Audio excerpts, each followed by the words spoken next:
종들아 두려워하고 떨며 성실한 마음으로 육체의 상전에게 순종하기를 그리스도께 하듯 하라.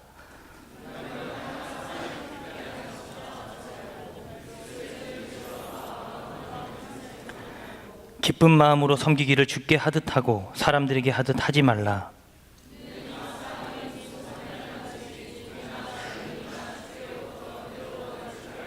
우리 다 같이 읽겠습니다. 시작. 상전들아 너희도 그들에게 이와 같이 하고 위협을 그치라. 이는 그들과 너희의 상전이 하늘에 계시고 그에게는 사람을 외모로 취하는 일이 없는 줄 너희가 알미라. 아멘. 네, 오늘은 에베소서 6장 5절 이하의 말씀입니다. 여전히 계속해서 에베소서 말씀을 나누는데요. 오늘은 사랑 세 번째 시간입니다. 몇 번째라고요? 네, 세 번째입니다. 그 앞에 1, 2는 뭐였는지 여러분 기억나십니까? 첫 번째 사랑은 아내와 남편의 관계에 대해서 이야기를 했고, 지난주에는 자녀와 부모에 대한 그 사랑에 대한 관계를 이야기했습니다. 오늘은 사랑이라고 표현하기에 조금 애매하지만 여러분들의 직장 상사가 될 수도 있고 여러분들을 통치하고 있는 어느 누군가와의 관계를 이야기하려고 합니다. 약간 좀 불편해지시죠, 그죠? 그 새끼가 떠오르지 않으세요? 네? 그죠? 걔한테 순종하란 말이야. 저도 알바를 하다 보니 알바를 예전에 했을 때 저도 그 새끼라고 표현한 사람이 굉장히 많았습니다. 제가 일명 배달의 민족이었는데 안 해본 배달이 없었습니다. 일명 이렇게 전단지 돌리는 일명 이런 찌라시라 그러죠, 그죠? 이런 전단지 아르바이트부터 시작해서 신문 배달, 뭐 짜장면, 냉면, 피자, 치킨, 탕수육 많이 했죠, 그죠? 네. 네, 굉장히 많은 배달을 제가 해왔습니다. 제 인생을 아세요, 혹시? 제가 그건 안 했다고 그러는 것 같아도 제가 지금 다 한 것 같은데 한 7가지는 한 것 같은데 저랑 같이 배달하셨나요, 혹시? 그거 아니죠. 네. 수많은 배달을 했는데 나중에 그릇 안 찾아오는 배달이 굉장히 좋았습니다. 네. 뭐 치킨이라든지 피자라든지 이런 배달이 굉장히 좋았었습니다. 냉면 배달이 제일 힘들었어요. 왜냐하면 냉면은 육수를 끝까지 안 드세요. 우리 부동산 할아버지들이 끝까지 안 드세요.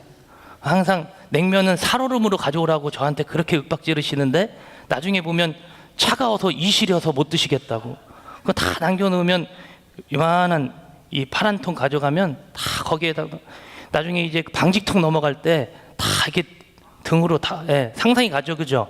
여러분, 그러니까 배달하는 분들에게 여러분들 편의를 제공해 주시기를 바랍니다. 네. 아무튼 제가 그런 배달의 민족이었습니다. 한 번은 저번에도 이 얘기를 여기서 했는지 기억이 안 나서 이 좀 예화를 좀 들면서 시작하겠는데요. 저희 동네에 치킨집이 있었는데 그 치킨집에 사장님이요 굉장히 좀 약간 악독업자 같은 사장님이었습니다. 근데 그 사장님한테 이렇게 우리 모두는 이 치킨집은 배달할 가치가 없다. 예. 일단 치킨집 이름이 만나 치킨집이었는데 그때는 만나가 이 성경에 나오는 만나인지 전혀 몰랐어요. 그냥 맛이 좋은 치킨집에서 만나 치킨집인지 알았는데 맛은 더럽게 없고 사장님은 악독업자인 그런 치킨집이었습니다. 하루는 제 친구가 거기에 어쩔 수 없이 배달을 하게 되어졌는데 그 친구가 하루를 이렇게 비우는 시간이 있어서 저보고 하루만 땜빵 해달라 그래서 하루를 배달을 하러 갔는데 얼마나 맛이 없는지 배달을 시켜 먹는 사람들이 없는 거예요. 그래서 제가 낮 시간에 이렇게 놀고 있었습니다. 그랬더니 사장님이요 별걸 다 시켜요. 자기 뭐 애기 가서 뭐 학용품 심부름 해야라, 뭐 가서 문방구 가서 뭐 좀 사와라 이런 걸 저한테 다 시켜서 제가 뭐 하는 데까지는 최대한 했는데 나중에는 너무가 화가 많이 났습니다. 근데 또 이 옆에 있던 이 사장님 딸이 저에게 오토바이를 태워달라 그러는 거예요. 오빠 오토바이 좀 태워주세요. 그때 당시 유행했던 유행어가 빠라바라바라바람이라는 유행어였습니다. 기억이 나실는가 모르겠네요. 그래서 제가 그 아이에게 야 위험해 타면 안 돼 라고 말렸는데 이 아이가 운 거죠. 그걸 그대로 아버지한테 사장님한테 가서 잃은 겁니다. 제가 어떻게 됐을까요? 굉장히 좀 난감한 상황이 되어졌겠죠. 악독업자라 그랬잖아요. 저에게 막 뭐라 그러시는 거예요. 너가 우리 딸 울렸다고. 제가 그 아저씨에게 뭐라 그랬을까요? 네, 제가 다음에 기회가 되면 제 고등학교 때 사진을 한번 올려놓도록 하겠습니다. 그땐 스치면 다 죽는 인상이었어요. 제가 그때 인상을 어떤 장로님은 지나가시다가 전사님 옛날에 인상이 그래서 인사를 못했었는데 요즘에는 이게 인상이 좀 괜찮아진 인상이에요. 네. 주님 만나고 그때도 참 주님은 만났었는데 왜 그랬는가 모르겠네. 근데 굉장히 날카로웠던 사진이 있는데 그때 사진을 아마 여러분 보시면 아마 깜짝 놀라실 거예요. 다음 주에 당장 준비하도록 하겠습니다. 네. 저에게 여기 있는 몇몇 청년들 있죠? 사진이 수두룩해요. 네. 여러분 제가 기분이 한 번 좀 안 좋으면 다 올려버리는 수가 있어요. 아무튼 근데 그 사장님이 저에게 엄청 화를 내시는 거예요. 그래서 제가 그 사장님한테 그랬습니다. 당신 자식들만 그렇게 소중한 줄 아냐고. 나도 우리들도 집에 가면 소중한 자식이에요. 배달 안 해. 그러면서 침을 탁 뱉고 짜증을 내면서 막 가니까요. 여러분 옛날에는 전화번호부 책 있었던 거 아세요? 이만한 거, 이거보다 더 두꺼운 거, 그걸로 제 옆 뒤통수 한 요 정도 되는 지역을 팍 과격하셔서 저 삥 한 대 맞고 쓰러졌던 기억이 있어요. 막 저도 아무것도 안 보이는 거죠. 일명 개거품 문다 그러잖아요. 그죠? 눈이 막 뒤집어지고 안 보이는 상황 가운데 아저씨와 막 다툼을 하려고 했던 참 몰상식한 그때의 시절이 있었습니다. 지나고 나서 지금 생각해 보니까 제가 왜 그랬나 모르겠어요. 근데 오늘 에베소서 6장 말씀에 뭐라 그러냐면 종들아 두려워하고 떨며 성실한 마음으로 육체의 상전에게 순종하기를 누구께 하듯 하라고요? 그리스도께 하듯 하라는 거예요. 아니 주님 이것도 순종해야 되는 겁니까?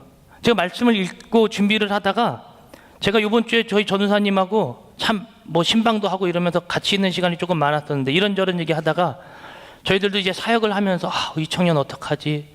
이 부분은 어떻게 준비해야 되지? 막 이런 대화가 있는 가운데 불만 불평이 아니다.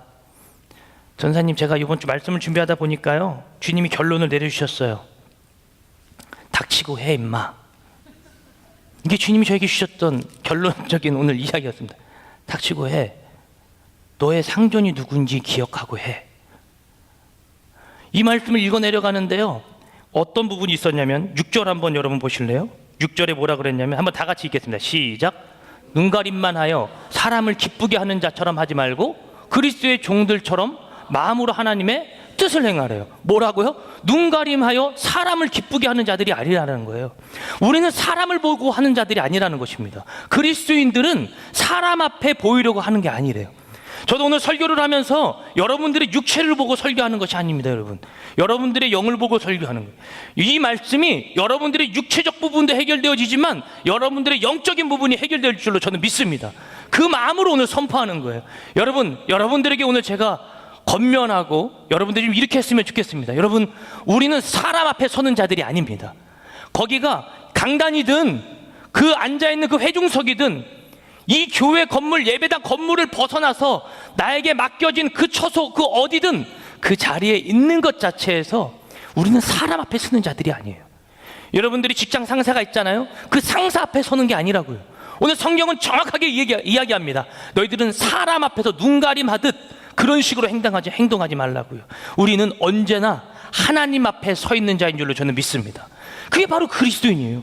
그리스도인은 그래서 사람 앞에서 하듯 하는 게 아니에요. 상전이 좀 꼰대 같고 막 이런 얘기 많이 하죠. 요즘에 꼰대 같다 한들 그들 앞에 서서 우리는 그 상사 앞에 순종하고 굴복하는 것이 아니라 그 상사를 내 권한 앞에 세워주신 그 하나님의 권세 앞에 순종하는 자가 바로 그리스도인인 줄로 저는 믿습니다. 오늘 그래서 이 종들이라는 말을 헬라어로 보니까 뭐라 그러냐면 여러분 많이 들어보셨을 거예요. 둘로스라는 말을 썼어요. 둘로스 종이죠. 배라고 떠올리는 분들 많으시죠. 이 둘로스라는 이 종이라는 뜻이 어디에서 좀 파생되어 왔냐면 이런 뜻이 있습니다. 끈을 묶다, 채우다, 동이다, 매듭 맺다, 책임과 의무를 지우다라고 하는 이 데오라는 말에서 파생되어진 단어가 바로 이 둘로스라는 말입니다. 마치 옛날에 모터가 없는 배를 이렇게 노를 젓잖아요. 그죠? 근데 큰 배는 그 밑에 노 젓는 사람들을 한 20명씩 30명씩 일렬로 쫙 두 줄로 쫙 세워놓고 앞에 북에 맞춰서 이렇게 노를 적게 하잖아요. 그죠? 바로 당시 시대의 둘로스라고 불렸던 사람들이 바로 이 노 젓는 자들이라는 거예요. 이 사람들은 자신들의 존재, 가치, 목적 이것이 다 쓰러진 자들입니다. 이들은 어떤 자들이냐면 배예요. 그냥 사람이 아니고 어떠한 직분을 가진 존재가 아니라 이들은 이 배에 앉아서 이 노 젓는 순간 이들은 사람이 아닌 배라고요. 배와 함께 가는 자들이에요. 그래서 배가 만약에 파손하잖아요. 그럼 그 배와 함께 죽는 사람들이에요. 노 젓는 사람, 바로 로스. 그러니까 나의 위치와 나의 어떠한 부분이 정해져 있지 않는 자들을 바로 이 종이라고 표현한 거예요. 이것을 오늘 노예, 하인이라는 표현으로 오늘 사도 바울 선생님은 쓰고 있습니다. 사도 바울 선생님이 신약 성경을 많이 기록했는데 여기 둘로스라는 이 표현을 굉장히 많이 쓰셨어요. 왜냐하면 그가 하나님 앞에 그러하다라는 자기의 표현을 그런 식으로 굉장히 많이 하셨기 때문입니다. 근데 여러분, 당시 이 시대가 어떤 시대냐면 네로 시대, 즉 네로가 폭군 같은 로마의 황제 중에 가장 폭군 같았던 왕이라고 하면 바로 네로 왕을 뽑을 수 있는데, 이 네로 시대에도 사도 바울은 뭐라 그러냐면 복종하라 라고 얘기하는 거예요. 우리가 섬기고 있는 그 상사가, 여러분 여기까지만 생각하면 됩니다. 여러분, 그 상사가 김정은보단 낫잖아요. 솔직히 너무 같나? 여러분 네로보단 낫잖아요. 그죠? 얼마만큼 사악했던 왕이었냐면 그리스도인들을 핍박한다고 하면서요, 뒤에 가서 이 사람들을 다 짜가지고 사람을 짜면 기름이 나온대요. 그 기름을 갖다가 이 화형불에다 놓고 그 기름으로 잔치를 벌였던 왕이에요. 그러니까 정말 잔인하고 무서운 왕이죠. 그죠? 그래도 김정은은 총으로 쏘잖아요. 그래도 여기는 잔인하게 무도하게 완전 폭군 왕이었거든요. 근데 이 왕의 시대에도 그에게 복종하라 라는 거예요. 왜냐하면 여러분 로마서 말씀으로 좀 가볼까요? 로마서 말씀입니다. 13장 1절부터 제가 쭉 보도록 하겠습니다. 로마서 13장 1절입니다. 각 사람은 위에 있는 권세들에게 뭐하라? 복종하라. 권세는 하나님으로부터 나지 않음이 없나니 모든 권세는 다 하나님께서 뭐 하신 바라고요? 정하신 바래요. 하나님께서 여러분들에게 권세를 부여한 그 위에 상사를 주신 것 하나님이 주셨다 그 말입니다. 모든 것이 다 하나님의 계획 가운데 돌아가고 있는 거예요. 2절 볼까요? 그러므로 권세를 거스르는 자는 누구의 명을 거스르는 자예요? 하나님의 명을 거스르는 자예요. 거스르는 자들은 심판을 자체하리라. 다스리는 자들은 선한 일에 대하여 두려움이 되지 않고 악한 일에 대하여 되나니 내가 권세를 두려워하지 아니하려느냐. 선을 행하라. 그리하면 그에게 칭찬을 받으리라. 그는 하나님의 사역자가 되어 내게 선을 베푸는 자니라. 그러나 내가 악을 행하거든 두려워하라. 그가 공연히 칼을 가지지 아니하였으니 곧 하나님의 사역자가 되어 악을 행하는 자에게 진노하심을 따라 보응하는 자니라. 5절 다 같이 읽겠습니다. 시작. 그러므로 진노 때문에 할 것이 아니라 양심을 따라 하라라는 거예요. 위에 있는 상사도 마찬가지고 밑에 있는 우리 하인들, 우리 청년들은 하인들이 좀 많죠. 그죠? 상사가 된 자들도 마찬가지입니다. 여러분들은 양심에 따라 하는데 하나님께서 주신 권세를 두려워하라 그 말이에요. 우리들도 상전을 두려워하는 것이 아니고 하나님을 두려워해서 그에게 복종하는 것입니다. 믿으십니까? 상전들도 마찬가지입니다. 내가 하인을 두고 있으니까 나는 이 정도는 해도 되지. 여러분 그 말을 하는 것이 아닙니다. 성경은 이 땅의 궤도를 보면요, 여러분 상전과 종은요 굉장히 좀 불합리해요. 그렇지 않습니까? 쟤는 부모 잘 만나서 벌써 뭐 차 끌고 다니고 외제차 끌고 다니고 저만큼 벌써 자리에 가 있네. 나와 비교되는 거잖아요. 나는 부모 잘못 만나 환경 이상에 나는 종 노릇하고 있나? 여러분 이런 주종의 관계가 아니라 그 상전도 하나님 앞에서, 여러분 저와 여러분들도 하나님 앞에서, 상전도 하나님 앞에서, 종도 하나님 앞에서 하나님 앞에 서 있는 자가 되어지면 이것은 더 이상 따질 부분이 아니라 그 말입니다. 그래서 종된 저와 여러분, 또 상전된 여러분들이 또 계시다라면 마찬가지입니다. 여러분들은 하나님 앞에 서 있는 자들이라는 거예요. 우리는 종과 주인의 관계. 그래서 여러분 기독교가 어디에서 무너지고 어디서 제일 많이 쓰러지냐면 바로 여기서 쓰러지는 겁니다. 나는 기도를 드렸나? 난 예배를 좀 덜 드렸나? 내가 하나님 앞에 못 바쳤나? 나 왜 저 높은 데 못 올라가고 지금 아직도 여기에 있지? 여기서 기독교가 쓰러지고 무너지는 거예요. 가장 열정을 꿈꾸고 꿈을 꾸고 있는 우리 청년들에게 이런 말을 해서 미안합니다. 여러분, 우리는 고지점령하기 위해서 예수 믿는 자들이 아닙니다. 높은 곳에 올라가기 위해서 예수 믿는 자들이 아니라는 거예요. 우리는 높은 곳이든 낮은 곳이든 어디가 됐든 하나님의 권세 앞에 통치하는 훈련과 연습을 해 나가는 것입니다. 그 자가 바로 그리스도인입니다. 그래서 우리는 고지점령을 하기 위해서 외치면서 선동하면서 나아가는 자들이 아니에요. 우리는 철저하게 하나님 앞에 무릎 꿇고 하나님의 말씀 앞에, 그 권세 앞에 우리들이 순종하는 자가 되어지는 것이죠. 그게 바로 그리스도인입니다. 그래서 나의 환경, 나의 직분, 이것이 필요 없는 거예요. 여러분, 제가 가끔씩 명찰을 떼놓고 하죠, 그죠? 저도 여기에 휘둘리는 자가 되고 싶지 않은 것입니다. 하나님께서 우리들에게 주신 모든 직분은 어떤 사람은 낮을 수도 있고 위에 높을 수도 있습니다. 이 종이 상전에게 순종하는 것은 철저하게 하나님 앞에, 하나님의 권세 앞에 순종한다, 그 말이에요. 왜냐하면 그 권세는 이미 모든 것을 다 하나님께서 주셨기 때문입니다. 여러분, 예수님도요, 그 네로 시대에 성전세를 내셨어요. 마태복음 17장 24절 이하에 보면요, 이 베드로에게 얘기합니다. 야, 성전세 내야 되냐 말아야 되냐? 주님, 내셔야 될 것 같은데요. 주님께서 뭐라 그러시냐면, 저들이 오해할 수도 있으니까 나는 사실 하나님의 아들이고 내가 이 성전의 주인이기에 난 성전세를 내지 않아도 되지만 저들이 오해할까 봐, 저들이 염려할까 봐 성전세 내야겠다. 가서 낚시해와. 한 마리 물고기 잡으면 그 물고기 입을 벌봐. 거기에 한 세겔의 돈이 있을 거야. 반 세겔씩 내야 됐거든요, 성전세를. 그건 너와 나를 위해서 내. 이렇게 얘기하시는 거예요. 이게 예수님의 관점이에요. 말도 안 되는 것 같죠? 근데 예수님은 이 땅의 법칙에 순종해 나아가시는 것입니다. 베드로전서 2장 13절 한번 볼까요, 여러분? 오늘 좀 많이 찾는 것 같죠? 좀 찾겠습니다. 네. 베드로전서 2장 13절 이하입니다. 인간의 모든 제도를 쥐를 위하여 순종하되 혹은 위에 있는 왕이나 혹은 그가 악행하는 자를 징벌하고 선행하는 자를 포상하기 위하여 보낸 총독에게 하라. 그러니까 어느 누구에게든, 세상에 있는 어떤 왕이든 내 위에 있는 모든 자에게 그냥 순종하래요. 계속 또 보겠습니다. 15절, 곧 선행으로 어리석은 사람들의 무식한 말을 막으시는 것이라. 너희는 자유가 있으니 그 자유로 악을 가리는 데 쓰지 말고 오직 하나님의 종과 같이 하라. 뭇 사람을 공경하며 형제를 사랑하며 하나님을 두려워하며 왕을 어떻게 하라고요? 존대하라. 이 땅의 왕들에게 하나님은 끊임없이 말씀을 우리들에게 순종할 것을 이야기해주고 있습니다. 그러니까 우리는요, 수평적 관계만 보는 것이 아니에요. 철저하게 나와 하나님의 관계를 묻는 거예요. 여러분, 생각해 보십시오. 수평적 관계를 보잖아요. 그러면요, 늘 열등감에 휩싸이는 거예요. 쟤는 저기만큼 했는데 난 여기에 있나? 늘 이런 거죠. 주종관계. 쟤는 잘 됐네, 기도 많이 했나, 헌금을 많이 했나. 여러분, 그게 기독교가 아니라 그랬잖아요. 우리의 기도가 우리들의 어떠한 성공 궤도를 놓는 것에 사용되어지면 여러분, 그 기도는 틀어집니다. 신기한 거 말씀드릴까요?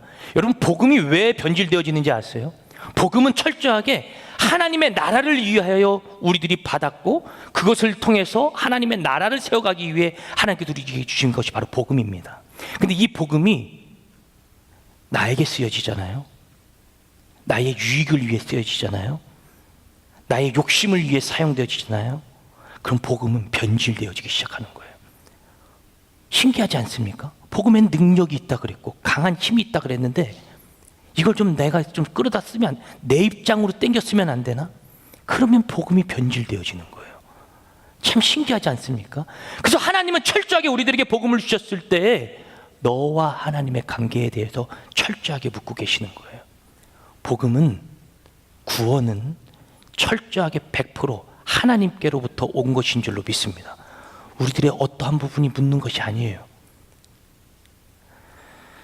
고린도전서 7장 20절 말씀 볼까요? 또 고린도전서 7장 20절 말씀입니다. 각 사람을 부르심을 받은 그 부르심 그대로 지내라. 부르심에 있는 자리 그대로 지내래요. 내가 종으로 있을 때 부르심을 받았느냐? 염려하지 말라. 그러나 네가 자유롭게 될 수 있거든 그것을 이용하라. 주 안에서 부르심을 받은 자는 종이라도 주께 속한 자유인이요 또 그와 같이 자유인으로 있을 때 부르심을 받은 자는 그리스도의 종이니라. 너희는 값으로 사신 것이니 사람들의 종이 되지 말라. 형제들아, 너희는 각각 부르심을 받은 그대로 하나님과 함께 거하라. 여러분 보세요. 여러분들이 이 상전 앞에 순종하는 것이 그 사람의 종이 되는 것이 아니래요. 그것이 그 종이 되는 것이 아니라는 거예요. 철저하게 누구 앞에? 하나님 앞에 서는 거라는 거예요. 그러니까 성경 곳곳은 우리들에게 이 부분을 지속해서 얘기해 주고 있는, 여러분들의 위치와 자리가 여러분들의 기도가 부족해서가 아니라는 거예요. 하나님이 지금 그 순간 그 자리에 이 시점 가운데 여러분들에게 그 부분을 맡겼다 그 말입니다. 그래서 여러분, 절망과 낙심은 여러분들이 해야 할 것이 아니에요. 우리는 거기서 무너질 존재가 아니라는 것입니다. 나의 위치 보고 무너질 존재가 아니에요. 이건 미련한 자예요. 이 땅에 많은 사람들이 그 부분을 놓고 저와 여러분들을 평가하지 않습니까? 많은 사역자들 어디 교회에서 사역합니까? 아직 개척교회예요? 어디 대학 나오셨어요? 연봉이 어떻게 되십니까? 여러분, 이거는 세상 장사꾼들이 평가하는 평가의 범위입니다. 저와 여러분들은 거기에 평가받는 존재들이 아니다 그 말이에요. 우리는 철저하게 어디 앞에? 하나님 앞에서 하는 거예요. 상전이 정말 지랄맞게 나에게 뭐라 하더라도 이를 통해서 하나님이 나에게 가리키시는 바가 있구나. 그러면 하나님의 권세 앞에 철저하게 순복하는 저와 여러분 되기를 주님의 이름으로 축복합니다. 왜 우리에게 이런 가시를 주실까요? 로마서 말씀 볼까요? 5장 로마서 5장 3절 4절 말씀입니다. 여러분 많이 읽었고 외웠던 구절이죠. 5장 3절에서 4절 말씀 다 같이 읽을까요? 시작. 우리가 환난 중에도 즐거워하나니 이는 환난은 인내를, 인내는 연단을, 연단은 소망을 이루는 줄 알미로라. 보세요. 환난이 결국에 뭐를 이루게 해요? 소망을 이루게 하는 거예요. 지금 여러분들의 환난, 그걸 인내해내고 끝까지 내가 견뎌 나아가는 것, 무엇? 소망을 이루려 하심이래요. 그 소망이 이 땅에 소망을 두는 그 소망을 이야기하는 거예요. 이건 가치 없는 소망이에요, 여러분. 여기에 여러분들이 목숨을 걸 것이 아니라 우리는 저 하늘을 소망에 두는 것이죠. 제가 아까 찬양을 하다가 다른 찬양인데 눈물이 흐를 뻔했어요. 우리가 꿈꾸는 나라, 율동을 처음 따라해봤는데 이 정도 율동은 충분히 따라할 수 있을 것 같습니다. 우리가 꿈꾸는 나라, 그것은 우리의 고향. 손에 잡히지 않아도 믿음으로 그것을 보내.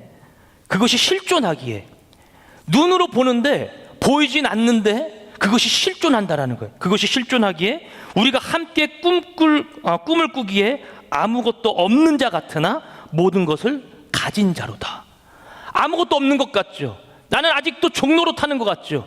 근데 우리는 여기에서 평가하는 그 가치로 살아가면 아무것도 없는 것 같은 거예요. 눈에 보이지 않는 것 같다고요. 그러나 뭐라 그래요? 모든 것을 가진 자라는 거예요. 왜 모든 것을 가진 자죠?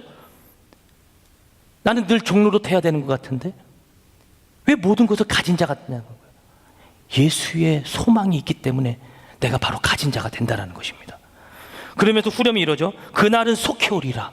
그날은 속히 오리라. 주님이 곧 오실 거야. 그분은 재림하실 거야. 분명히 재림하실 거야. 사막에 샘이 넘쳐오르고 사자와 어린 양이 뛰어노는 그곳, 어린이 독사굴에 손 넣어도 되는 곳, 그곳 바로 하나님의 나라. 여기를 우리들이 소망에 두고 살아가는 것이 아닙니까? 찬양에 또 이런 찬양이 있습니다. 여러분 아실 수도 있고 모르실 분들도 있고 우리 뒤에 계신 어르신 분들이 더 잘 아시는 찬양인데요. 주님 다시 오실 때까지 나는 이 길을 가리라. 좁은 문 좁은 길 나의 십자가 지고 나의 가는 이 길 저 끝에서 주님이 나를 바라보고 계시는 거예요. 그러면서 이 찬양의 후렴이 이렇게 외칩니다. 내 사모하는 주님 온 세상 구주시라 내 사모하는 주님 영광의 왕이시라. 할렐루야. 이것이 하나님이 우리들에게 주신 길이에요. 여러분, 좁은 문으로 걸어가고 거기가 아닌 것 같지만 하나님은 그 길로 인도하신다고요. 거기에 가서 보잖아요. 주님이 저 끝 저 길에서 나를 기다리고 계시는 거예요. 그럼 내가 외쳐서 달려가 그분을 안는 거죠. 그날을 속혀오는 거예요. 이 시기를 걸어가는 저와 여러분의 삶 가운데 그분이 다가와 계신다라니까요. 우리 눈에 보이지 않아도, 가진 것 없어도 주님이 저 멀리서 저 여러분들을 늘 기다리고 계시는 거예요. 우리들이 그것을 소망에 두고 살아가는 것입니다. 오늘 에베소서 이 6장 5절 이하의 말씀은 우리들에게 그 부분을 지속해서, 그럼 도대체 왜 이렇게 살아가야 됩니까? 우리가 무엇을 그냥 그 소망 하나만 보고 살아가는, 그렇게 살아가는 거예요. 6절 8절 말씀 볼까요, 여러분? 에베소서 오늘 본문입니다. 6장 6절에서 8절 다 같이 읽겠습니다. 시작. 사람을 기쁘게 하는 자처럼 하지 말고 그리스도의 종들처럼 마음으로 하나님의 뜻을 행하고 기쁜 마음으로 섬기기를 주께 하듯 하고 사람들에게 하듯 하지 말라. 이는 각 사람이 무슨 선을 행하든 종이나 자윤이나 주께로부터 그대로 받은 줄을 알며. 이는 각 사람이 무슨 선을 행하든 종이나 자윤이나 누구에게로부터 받았다고요? 주께로부터 이 상황을 받은 거예요. 저와 여러분들의 상황은 주님이 지금 허락하신 그 상황이다, 그 말입니다. 그래서 우리는 여기서 한 발자국도 물러나지 않는 거예요. 여기서 버티는 싸움을 하는 거예요. 주님 붙드는 싸움을 하는 거라고요. 제가 이제 1년이 됐거든요. 요번 주 오늘 이 시점이 딱 52주 채운 주입니다. 청년부를 맡은 지.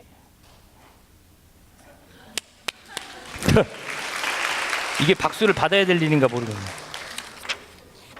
이 예화가 여러분 기억나십니까? 1년 전에 읽어드렸던 예화입니다. 기가 막히게 주님이 오늘 이 말씀으로 이 예화를 다시 꺼내게 하셨는데 오늘 이 부분을 좀 읽고 마무리를 좀 하겠습니다. 북한 할아버지에 대한 그 글입니다. 그래도 밥을 준다고 하니 냇물을 건너오셨습니다. 바지를 걷어올리고 징검다리를 하나둘 조심조심하며 건너오셨습니다. 오통이들 선교회라고 하는 이상 목사님이 하신 간증 내용이에요. 옷은 남루했습니다. 추워 보였습니다. 신발은 다 헤어져 있었습니다. 얼굴은 검게, 아니 병색이 완연했습니다. 그래도 조선족이 큰 소리로 김씨 아저씨 저녁 자시러 오시라 해라 외치니 3명의 젊은 친구들과 함께 건너오셨습니다. 젊은 친구라야 60대 후반입니다. 이 할아버지는 79세였습니다. 그 할아버지는 비굴하지 않았습니다. 오히려 거룩함과 경외함이 느껴진다고 할까요? 저는 이야기를 나누기 전 한마디 말을 건넸습니다. 할아버지, 왜 북한에서 나오시려고 하세요? 그랬더니 할아버지가 이렇게 얘기합니다. 찬송이나 마음 놓고 한번 불러보고 싶어서. 눈길을 피하려 땅바닥에 시선을 두고 우물우물 쏟아낸 말입니다. 왜 탈출하려는가? 라는 질문에 노인은 겸손하게 대답하였습니다. 찬송 한번. 할아버지가 건너온 그 냇물 소리마저 들리는 듯 했습니다. 허름한 집 마루에 걸터 앉은 우리, 아니 그분들의 모습이 잊혀질까 오히려 두려운 정막이 흘렀습니다. 언제 나오실 수 있으세요? 빠를수록 좋지 아니할까. 순간 내 머릿속에는 계산이 돌아가고 있었습니다. 이미 65명의 탈출자들이라는 말을 들었던 터여서 비용을 계산하고 있었습니다. 방법과 이동할 길목을 구상하고 있었습니다. 중국의 공안들을 어떻게 설득시켜야 할지, 그리고 어느 산을 넘어야 할지. 아이들도 있다지 않는가. 긴 생각을 할 상황이 아니었습니다. 어려운 이들을 도울 것뿐인데 찬송 한번 마음 놓고 불러보고 싶다는데 도대체 무슨 설명을 붙여야 할까. 할아버지, 도와드리겠습니다. 한마디로 결론을 이끌려고 했습니다. 아니, 그렇게 말을 쏟아냈습니다. 순간 노인의 입속에서 흘러내리는 말이 있었습니다. 그래도 결정하기 전에 하나님께 물어보아야. 그리고는 일어나 울타리 밖으로 걸어 나가고 계셨습니다. 한 10분이나 걸렸을까? 노인이 돌아오고 계셨습니다. 제 눈은 노인의 얼굴에 멈추었습니다. 그 거친 얼굴에 눈물이 흘러내렸습니다. 주먹을 쥐고는 몸을 곧게 세우셨습니다. 내가 하나님께 물었소이다. 저 미국에서 온 이 목사가 우리를 돕겠다는데 주님, 따라갈까요? 그런데 하나님은 내가 능력이 없어서 너희들을 북조선에 남겨두는지 아느냐고 하시더군요. 서서 이렇게 말씀하시는 노인의 어깨가 들썩거렸습니다. 목사님, 매 맞는 것도 하나님 뜻이랍니다. 굶는 것도 하나님 목적이랍니다. 혹시 기회가 주어지면 남조선으로 가서 참송이라도 실컷 부르고 집에 가고자 했는데 이 땅에 남는 것도 하나님의 뜻이라고 하시니 숨소리가 거칠어지더니 어서 가시라요. 경찰이 온다잖소. 누군가가 노인에게 알린 모양이었습니다. 일단은 철수해야 했지만 저는 좀 더 머물기를 원했습니다. 가지고 간 돈도 드려야 했고 노인의 말도 좀 더 드려야 했습니다. 지금도 늦지 않았으니 서울로 가시자고 한 번 더 권하는 제게 노인은 나도 아오, 자유가 무엇인지 예배당 종도 쳐봤고 성가대도 주일학교 교사도 해봤죠. 하지만 이 자리에 머무는 것이 하나님의 뜻이라고 하시니 자유보다 하나님의 말씀을 들어야 하지 않겠소. 암내다, 나도 암내다. 자유라는 게 좋은 게지. 마음 놓고 성경 읽고 찬송하고 새벽기도 나가고 헌금할 수도 있고. 노인 외에 다른 이들이 재촉하는 걸 느낄 수 있었습니다. 재촉한 손길이 있어 주머니에서 돈을 꺼내드리고 안녕히 계시라요 인사를 하자 그렇게 점잖았던 노인의 음성이 강하게 쏟아져 나왔습니다. 천국에서 만나자요.